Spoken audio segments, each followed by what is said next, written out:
film this. The reason I wanted to do startups was so that I could be cool. All right, sweet.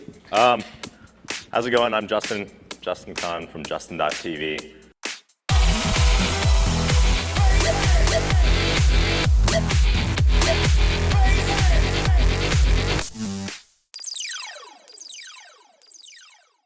My first memory was of my mom doing entrepreneurship. No, I'm just playing. I just made that up. No, seriously, I don't know. My parents were entrepreneurs in the beginning. My mom had her own real estate agency business, and definitely having that example is really, I think, a big part of it. There's a lot of people out there who would like to do something, but they're making a nice paycheck. For me, I tell myself all the time, it doesn't matter. The external things or how much money you have, it's not really that important. The thing that's important is like what you enjoy it every day or every hour. If you enjoy what you're doing, I think that's something that most people don't get the opportunity to do. It's easy to make no money when you've never made any money. When I was in college at Yale in undergrad, I started this company called Kiko, which was a web calendar, the first class of YC companies, which is a new seed fund by Paul Graham, who are investing in startups by younger entrepreneurs. Y Combinator at the time was in a building in Cambridge. We went there for an interview, and they told us they didn't like the idea of Kiko, but they thought we might be promising.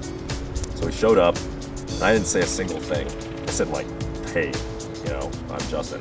And eventually they said, they called us back that night and they said, hey, okay, we'll take you. Emmett had followed Paul for a while online reading his essays. I didn't know anything, so I was like, get that money. We took it, and we moved to Boston. First Y Combinator batch, there were 8 companies. Kiko, of course, the best and first. Looped, started by Sam Altman.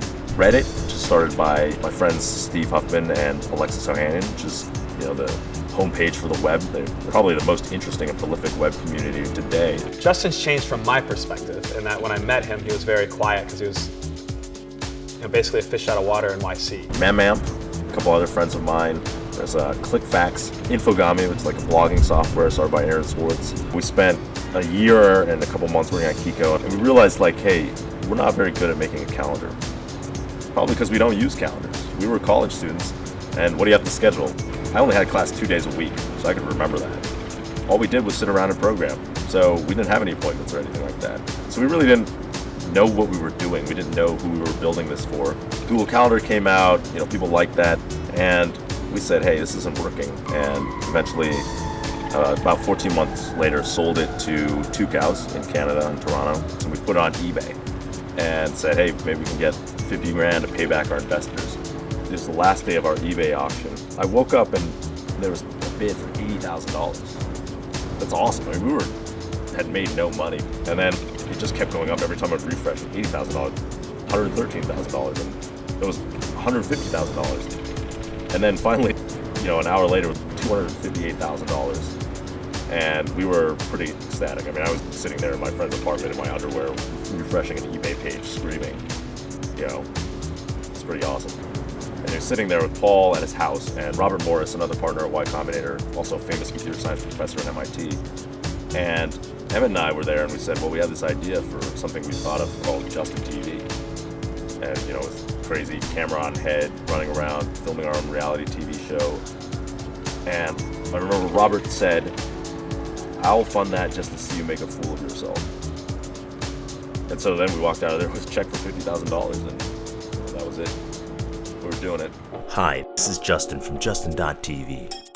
After that, I started Justin TV. Justin TV was called Justin TV because of me, and I was the only one to volunteer to wear it around. This is the former Justin TV office and now world headquarters of Hipmunk, which is amazing. This alley was we worked here for 5 years and routinely saw people deluding themselves in this alley. That was our office, Started off as us trying to make our own live video reality show on the web. When we launched the show, it immediately became this epicenter for pranks. One time, actually, it was pretty serious. They called in a stabbing in our apartment, and the cops came in, and the door was open, so they kicked in the door, and guns drawn, expecting to see a stabbing victim in our apartment, but really it was just us sitting there on our laptops, and it was a pretty awkward situation.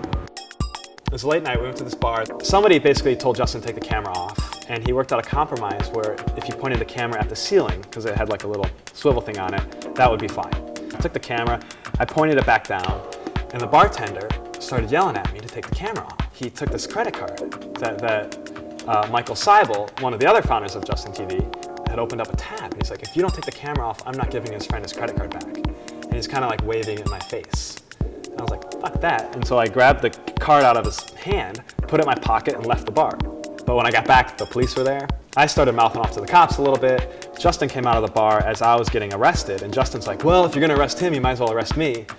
And so the cops kind of looked at each other and like, okay. We didn't know anything about creating content. Most of the content that we created was us sitting around on our couch using our laptop. People would text me or email me, get off your computer and go do something, entertain us. And then over the years, especially Justin TV in particular, where Justin basically had to be interesting all of the time. It was a pretty cool ride to be a part of, but that was really. All right. Oh, I feel like hello. we're filming in eHarmony. It's here. Right What now. a coincidence. It's like we've been on eHarmony since 2005. Pretty quickly we realized, hey, we're not that interesting, so we needed to do something else. So we turned Justin TV into a platform for anyone to create live video content. Pretty soon after that, people who were much more interesting than us started broadcasting, and that's when it really took off. And then from Justin TV, we've had a couple projects that have kind of become bigger than the original project, and those were Twitch, which is our gaming site. It's like ESPN for gaming.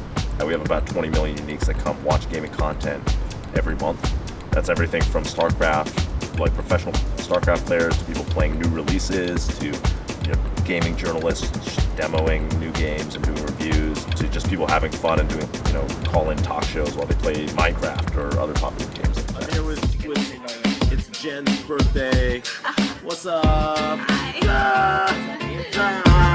Socialcam. We also spun off another company called Socialcam, which is like the Instagram for video. It's the easiest way to get video off your iPhone and share it with your friends. That's been running as an independent company outside of Justin TV. It just uploads it, shrinks it in size, but also transcodes it to different qualities so that you can watch it on different devices. And it really gets it, the goal is to get the video from you to whoever you want to watch it as fast as possible. Recently, Socialcam was acquired by Autodesk for $60 million. That happened on Tuesday, actually, which is the day after my birthday. It's been a longish road for the team. They've had 100 million Facebook users. We're at the top of the Mid Plaza building where my office is for our new company, Exec, which I started with my brother and a longtime friend of ours. The inspiration for Exec actually happened when I was on a trip to Burning Man. One of my friends had forgotten his ticket, actually, at his apartment building, which is in downtown San Francisco. And so, how can I get the ticket up here?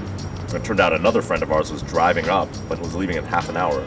And so we needed to get that friend the key. I said, hey, call Uber and tell the driver to go to point A, wait for a girl and pick up a key, and then drive to point B and drop it off with the doorman. It worked. I was like, hey, there should be a service for this, something where you can, get something done like while you're busy or remote in the real world. And that was the initial idea for Exec. It's the easiest and fastest way to get anything you want done right now. When you put your job in on an iPhone or on the web, you just write a short description and then press a button, and we go out and find someone for you like right then. You don't have to choose, there's no negotiation, it's just a flat rate of $25 an hour. The social aspect of Exec, the way that we create jobs for people who can't find jobs right now, that's been really impactful because it's something that we didn't really expect. It's been really meaningful to me to have people tell us, hey, I would be in a dark place right now if I didn't have this job, thank you. That's made me feel like I'm doing something that's bigger than any project that I've worked on before. Something broken? Yes, our site just went down. Heard from Heroku? I don't know. Okay, all right. Keep loggers. Our site went down, which means one of our service providers broke our site because we haven't changed anything. How often does this happen, Justin? Not that often. Never. First time, actually. An issue with our service provider right now, so there's a lot of issues. Let me try and sort this out for you. Yeah, we're back up now. Okay, this is back. We're bouncing. Okay, well, hey, just tell her, give her the number anyways, because it might be like spotty for the next 30 minutes or whatever, All right. When the site goes down. It's like your life is compressed into a small ball, and then someone is squeezing it with a vice. And then that vice is being thrown into Mordor. That's what it feels like. I think Exec can change the world because everyone can either be working on Exec or hiring people through Exec. We've have all sorts of jobs that people can pick up and make some extra money. And I think that at the core of it, the future of America is like that. We're going to have to figure out better education and specifically job retraining. But hopefully, Exec can do. We can do our part at Exec to help provide people ways to make money in the interim period. While we're figuring that out.